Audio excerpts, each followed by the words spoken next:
दुर्गेश्वर रायगडचा समृद्ध घेरामधील दुसरं ठिकाण पाचाडकोट. सध्याच्या बौद्ध वस्तीच्या मागे असलेला पाचाडकोट साधारण 2.5 एकरावर उभारलेला आहे. आजही सुस्थितीत असलेल्या 2 भव्य बुरुजांमधील प्रवेशद्वारातून आत प्रवेश करता येतो. उजवीकडील बुरुजावर छोटी तोफ ठेवली आहे.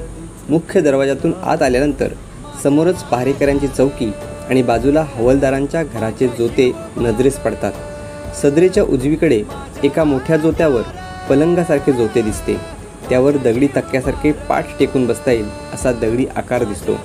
त्याखाली एक विहीर आहे. यालाच तक्क्याची विहीर असे बोलले जाते.